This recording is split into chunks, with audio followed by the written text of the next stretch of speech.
Front end, you can come tomorrow and do front end. Back end's you off tomorrow.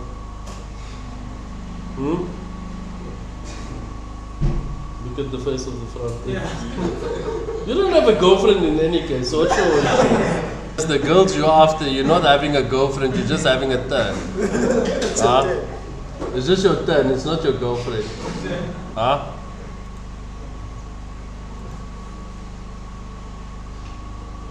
Yay, okay, and then let's pass the user object that's empty. User. Why straight? It's the newest, latest styling decision from Postman.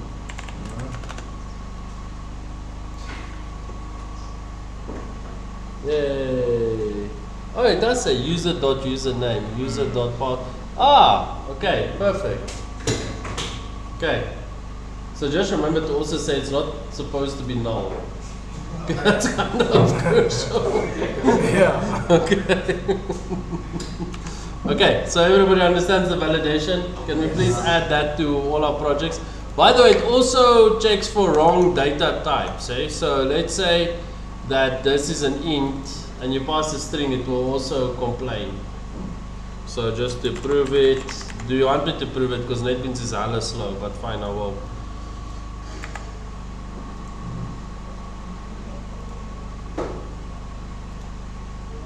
I don't know, NetBeans is that clever that it takes away the option if everything is generated. Yeah. Interesting, huh?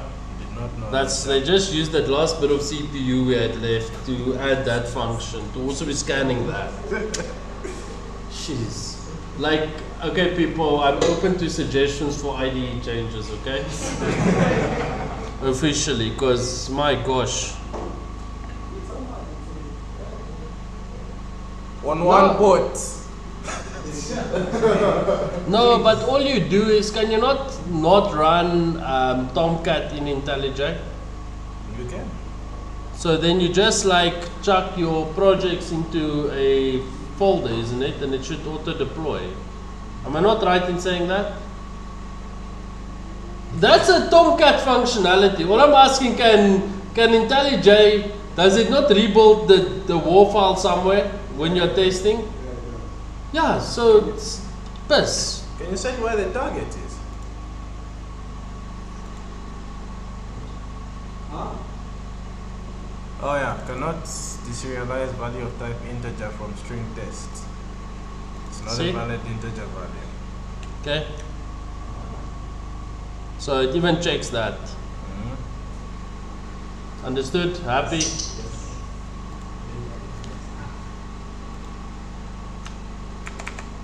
Okay, now let's go into local ID. Mac, over to you. What?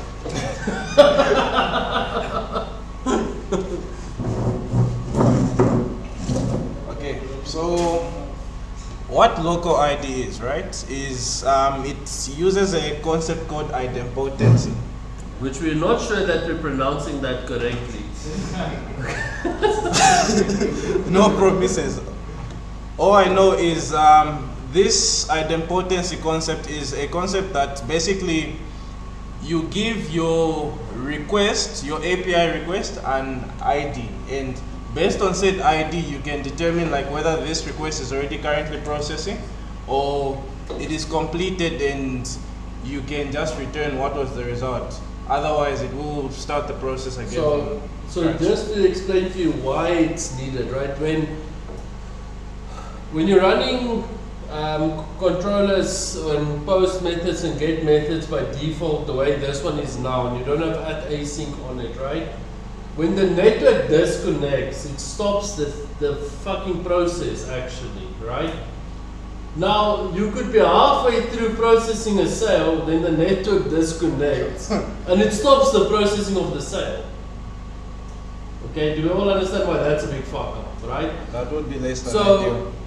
ideally what you should do is, especially on posts, on things where you actually doing some data processing, is to add async, right? So, like this, for example. So what that is telling it is basically that you're now going to run it in a separate thread, right? Then you need to change your response entity to completable future. So, like this, completable future, then you say the response entity, can you even give it a question mark like that? Okay. Then now you'll find like when you try to return that response entity.get, it's gonna complain, right? Or the response entity like that. So you need to then pass it in a completable future. Like that, for example. Okay. So what that means basically it's gonna pass it in a thread. Now what is a completable future? It's a thing that has a separate, it's running in a separate thread, right? But it has a way to get the data from that separate thread on completion. When it's done. Okay, so it's like in JavaScript, you guys know it as a promise, right? It's something like a promise. Okay, so it runs in a separate thread and then you can collect the data later. So normally like you run your data and then you'll say completable future.get at the end to get the actual data. Now, what's nice about this way is that even if the network disconnects, it doesn't actually stop the processing. Your process will complete. But now you're sitting with another issue.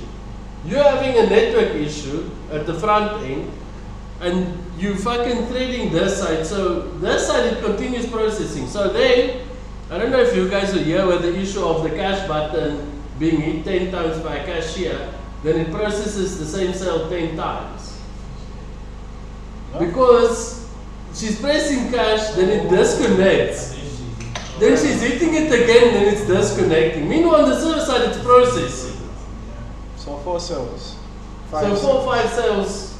Because she's like, because we're not going to the next screen until we get a response. She's fucking spamming that button. Meanwhile, it's processing. Right? So now, what you're going to basically do is you create something called a local ID, right? You go on there, show them there's a whole class that we've written for you already on this, right? So then what you do is you instantiate the local ID. So each request will require a local ID to be passed. Then you're going to go and check, has this thing already come through to us on the server? If it has, you just return the current status back to the front end. Yeah. So whether it's still processing or completed or whatever. But basically that local ID, when we find it, we just immediately respond back, we found it. We don't process it ever again. So if they want to process again, they need to change the ID to get a new process going. But in any case, we're all talking in theory. Let's actually do one. For example, let's say when creating a user, right? I think it was in our user pojo that we added the local ID. Yeah. It is that one, yeah. So there is this local ID model object. So this class, right? It's actually basically where we get our local ID. So here we will first get our local ID to check if it already exists, and here we create one. So that's why your query log ID is important, because that's where we'll be storing what are the requests and the responses. Just remove the API key requirement on this one. You're seeing it has a bunch of API key requirements here. Let's just do that. So meaning to be nullable there. Okay. It is nullable. I did change it in the DB. Just remove it out of the editor. Out of the. So And also on the top one. So get local ID, which is here. We'll search. This will look idea.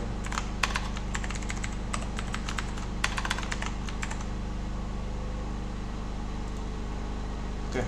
We still have one error up. I'm not sure what it is. Oh, fair enough. Wait. Oh, it's because we're not passing the user.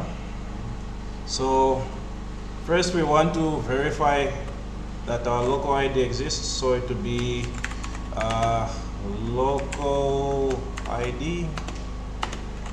Let's just say local.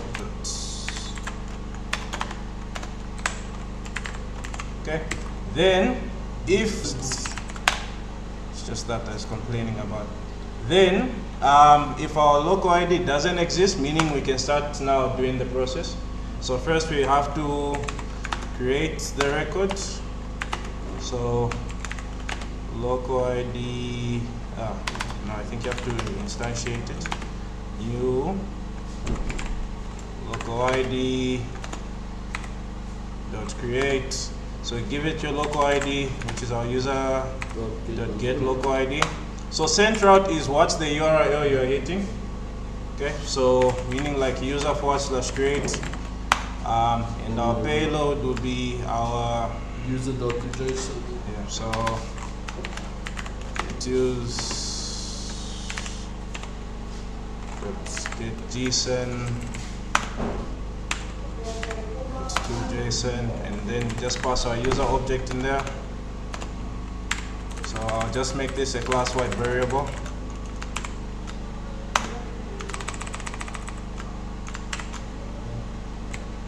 Okay.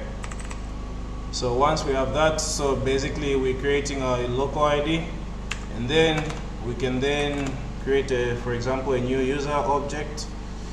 So in our logic, maybe we'll have a user logic where we come here and create our user.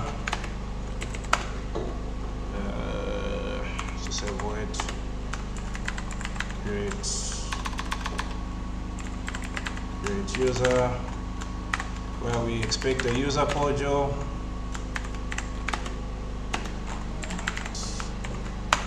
Okay. Okay, just always when you are working like this, right, where you're creating a logic or a service or whatever, always throw errors. Yes. Don't handle errors down here. So meaning You like have to this. throw it, okay? Because otherwise we don't ever get it returned to the screen, so we won't be aware of it. So make sure you throw the exception back to And the error control. handling is not here, so it won't register on Sentry. Obviously just annotate, okay? So then now we'll no, actually user. Okay, so user dot set. Okay, just go binutils.copy. Oh yeah, fair enough. So if you have two classes with exactly the same names, right? And The the target comes first. No, no? target Source comes and first. then target. Oh, is Source it? and then target. Oh, yeah, Yeah. correct. Okay. Oh, jeez. So because the property names are exactly the same, right? It's both Yes. username and And password. password. It's exactly the same. So you can just copy the properties So there. and localhost won't copy because the target doesn't have localhost, so it will just not copy it. Yeah. DB maybe Yeah. it's not correct. Set DB. So training. What is it? Training. DB? Training date. Okay, let's create. Okay. Then from there we're done, right? Yeah, it should pretty much be done. Okay.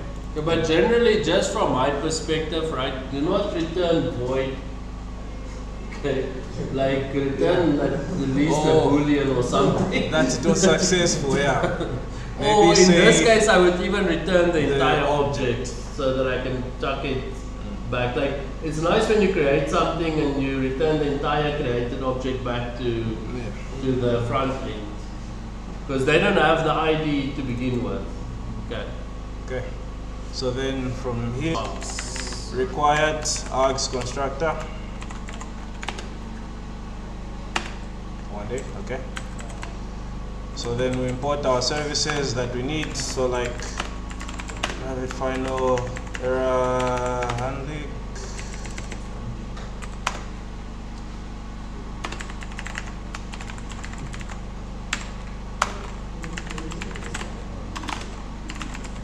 And our user logic.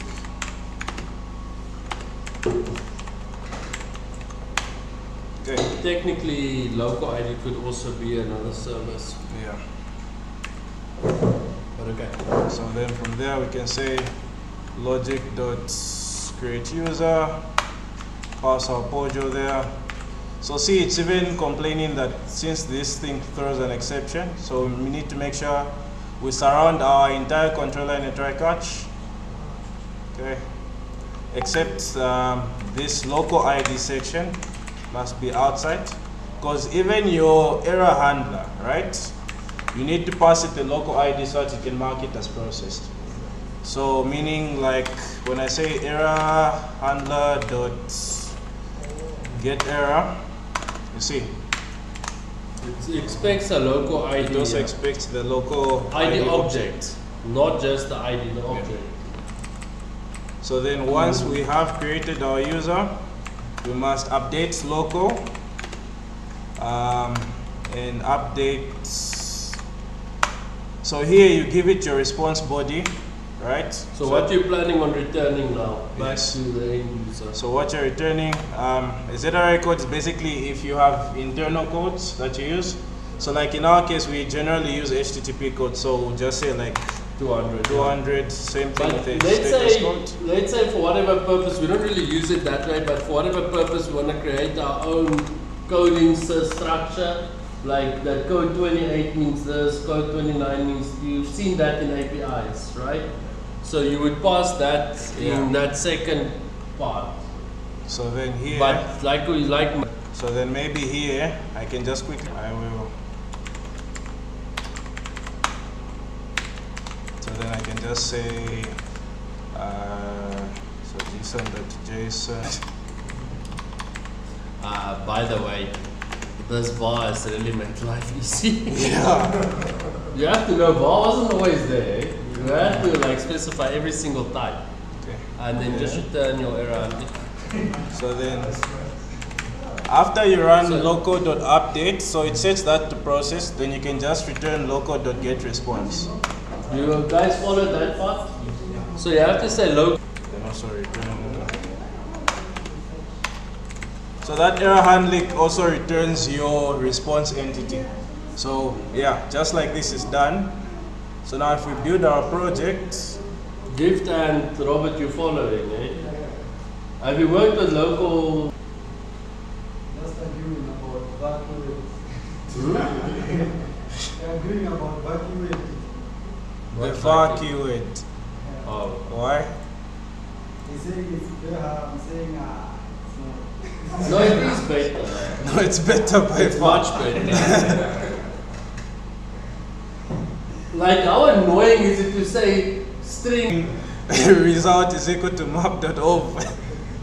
Yeah, like if you have to, like if you remove var and you tell it to create a local variable, then you're gonna find it's like map string. Yes. Right.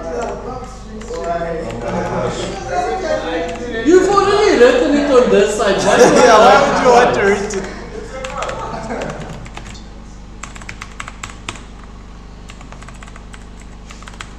So if I pass a local ID like this local ID, right? And I create a user.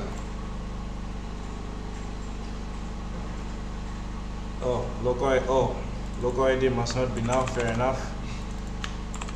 Okay, jeez. Okay, so when I send,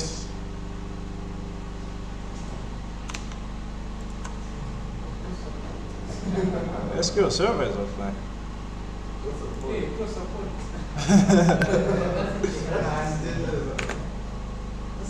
Field API key doesn't have a default value.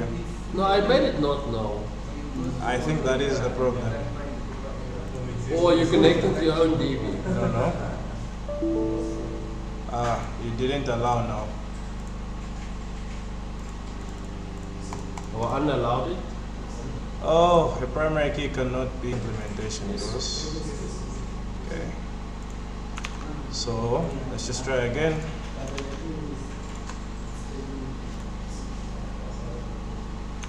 Oh, you see, so this is how idempotency works, because I just passed the same local ID.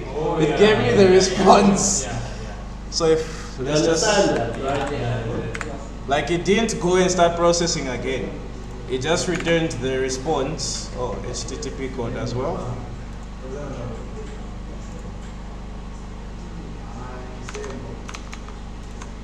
That is interesting actually. Why would HTTP code not be? I think that was just an accident. That was just an accident, yeah. Okay. So, Yeah.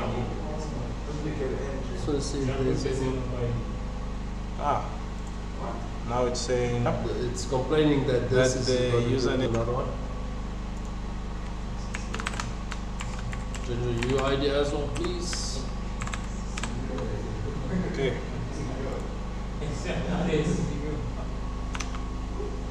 Still offline. No value specified for parameter 6.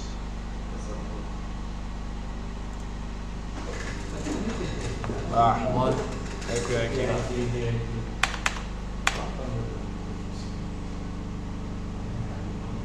Where do we? Yeah, okay.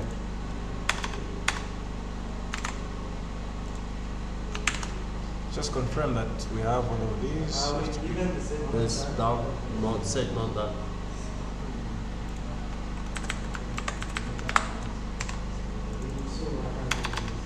Just control F API key.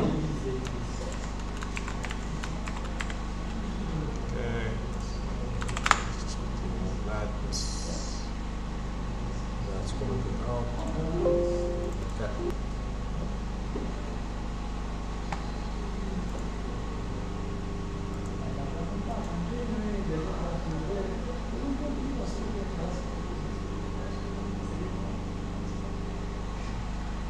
Then we wait for NetBeans to take 2 to 3 business days to load.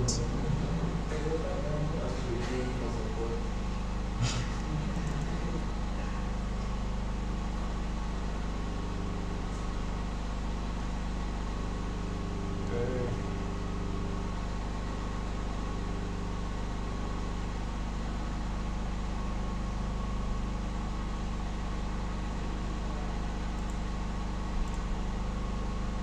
Can you format your code, please?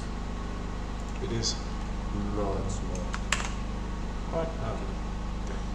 That's no way. Okay. So then from there, we change our local ID again.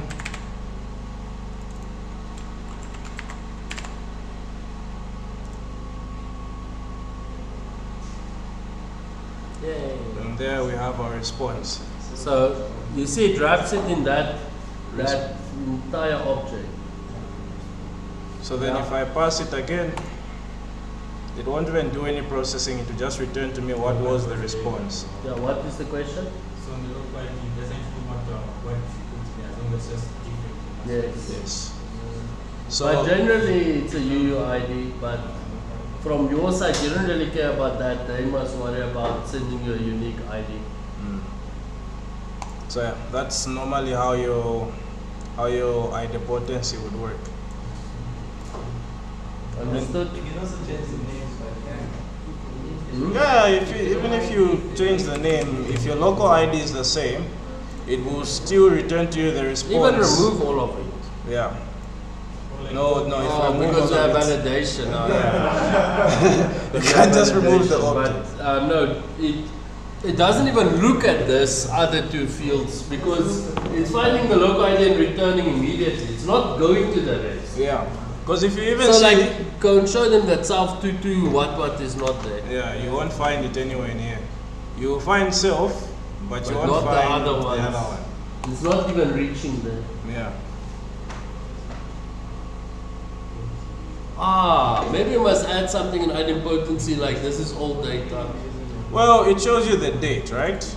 That's, well, this is 1531, but check. So yeah, any questions?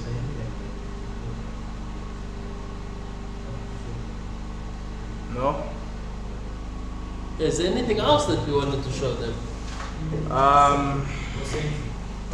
Sorry? No, there's no error handling in Sentry. What they're asking is where to set up Sentry. How to set up Sentry? What the info one, eh? Yeah. Okay, so let me see. So for setting up Sentry, right? We'll log into sentry.io. So normally I already have access to it already. But okay, they won't log into Sentry. Yeah. Okay, so this is actually how it shows us like how. Is that what live errors? Yeah, these are live. Actual errors? Yeah. So you see, like, if the customer gets an invalid API key exception, this is how that comes up, and it will even show you like what's the stack trace behind it. Wait, on what project is this? Smart invoicing? Yeah, Smart API. Okay, so this one I think was when we were busy testing. So you see, it actually even shows you like where exactly, which controller, what threw that exception. Yeah. It's nice, eh? Until all your errors start popping up. It's not that nice. But okay, let's be honest, much better that we know about an error than not knowing about it, eh? I'd rather not find out from the customer. Okay, so like with our new project, let's quickly add it, create a project. Like, I think there's something wrong here because it's claiming we've not had errors of late. That's also. I don't believe that. There's a coding error, yeah? Are you sure you've implemented it correctly? Okay, so so this one will be for our Spring Boot project. What the hell is an exception factory? What did we call our project? LNA warehouse? Does it also spam you like when you're experiencing the error? No. It sends you weekly emails. Yeah. Because you can realize it will spam you on the severity of the error. Well, I think you can even tell it like alert me on high priority issues when there are more than 10 occurrences of an error in like a minute, for example. You can tell it to do that, or even tell it to create you can create your own errors later on. But yeah. Is online synergy one actually there? No, that one's not online. This one's not online. No. What is online? Smart API? Online self server, Smart API. I'm asking if this is online, and you said no. No, you said online synergy. No, this one. Oh no, self server is online. Okay. So when you're busy setting up when you're busy setting up Sentry, right? You first have to tell it it's a Maven thing. Okay, they need to give you some things to add in there. So you normally have to add this plugin here into your project. So plugins will come in our NetBeans projects. You add another one for Sentry. Then in here you're supposed to put what is your Sentry authentication token, which normally I'll give it to you. So it will be this one. So yeah, nice and secure token.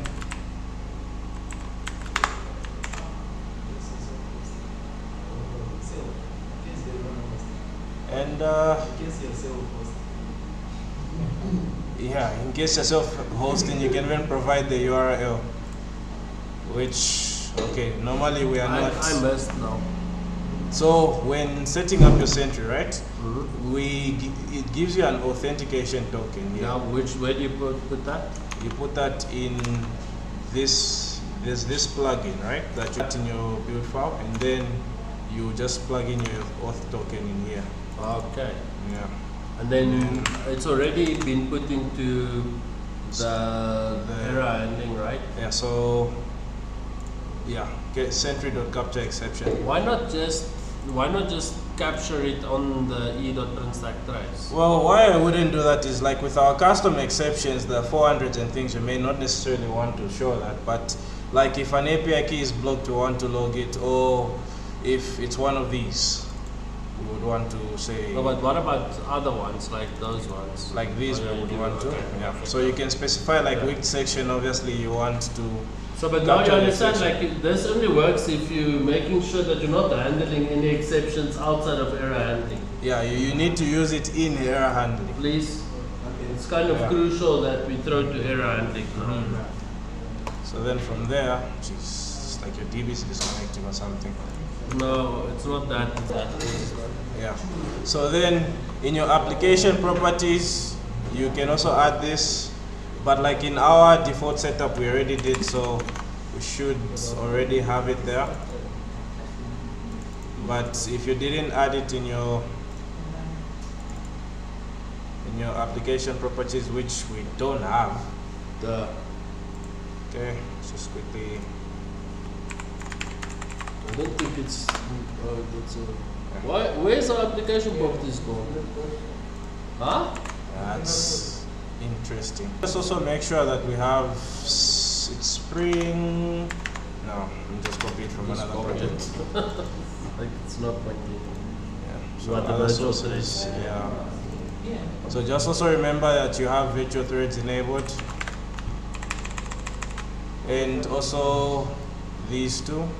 Sentry include request body and include source context. Okay, so I didn't copy that last part. Is this Include those. Then yeah, you basically run your project and it starts. Let's just confirm that is all the steps there.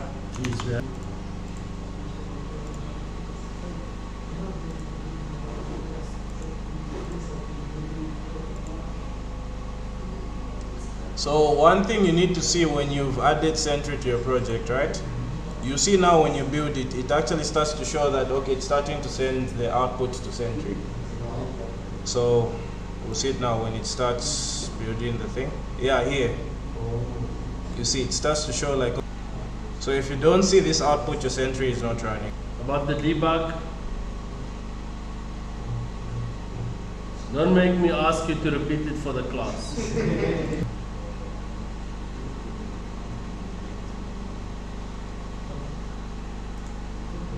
Okay. Oh, data source rejected, established from server, too many connections. Restart your MariaDB.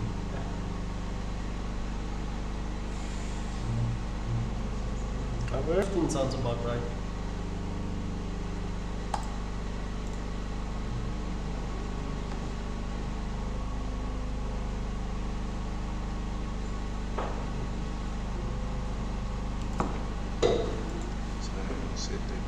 Issues.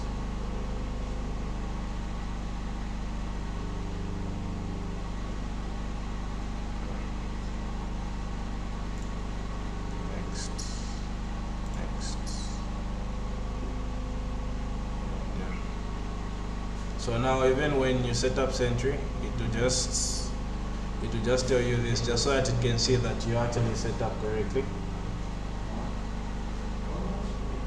So basically, it just gives you some test code to run to see if it is actually capturing the errors. But I'm sure we've got enough, so we can just say, for example, if I change my local ID and pass self again, it should have thrown an exception. And in our Sentry, just refresh.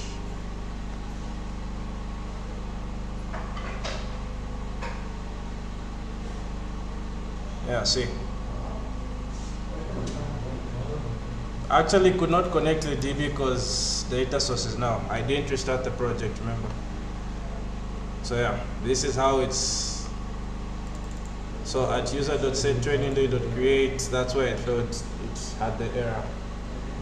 Yeah, and it will even tell you where it is. Slightly terrifying that it can even tell you where exactly it is, but hey. So are we allowed to see that it's just Not gonna remember. Yeah. So, But normally you like. also we can ask, Yeah. What do you mean you can ask? When you are busy coding, you're gonna look at your own dashboard. You're not gonna look at Sentry.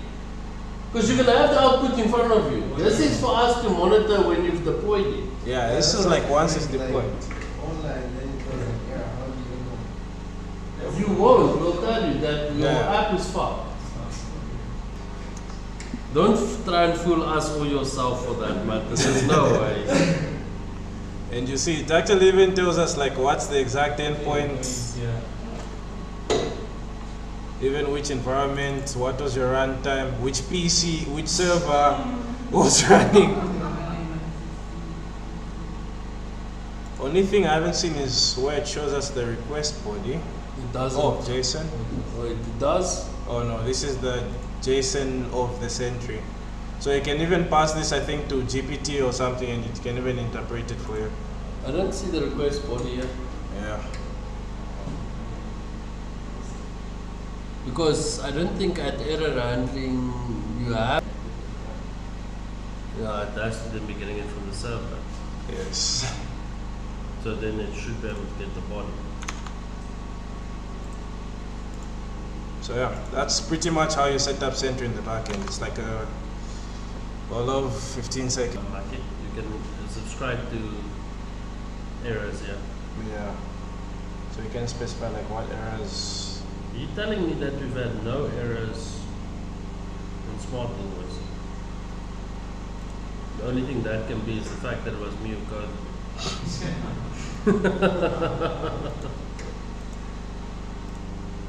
We had some in the morning, eh? We did? Yeah, up until 6 p.m. Oh, PM. Yeah, I don't understand that. But a lot of them I'm seeing is that no class to found error. Export control, eh? Okay, let's see. What else? What else? What else? Stored procedures. Are we going into that now? Yeah, these guys need to use stored procedures, they don't.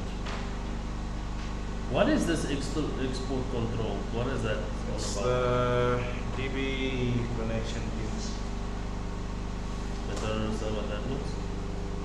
So It's just that the DB didn't connect at that time, so DB went off. or the like connection closed while your request came in or something. So you're telling me that our server issues are actually relating to our DB not. Handling it. Let's see what's throwing it. Recovery data pools. Where are you seeing that? Spin on it. Let's see, recovery pool base. Lambda. Lambda is what the word I was looking for the other day. Lambda expression? Yeah, lambda expression is the one that's the open, close bracket, then the arrow. Yeah. Right? Lambda expressions run in a separate thread. But also avoid those like the tag keys. Yeah, it's exactly what I was telling them, like, because it's threaded. So very specific use cases for that. Don't just use it. Because it's a great way to throw a bug.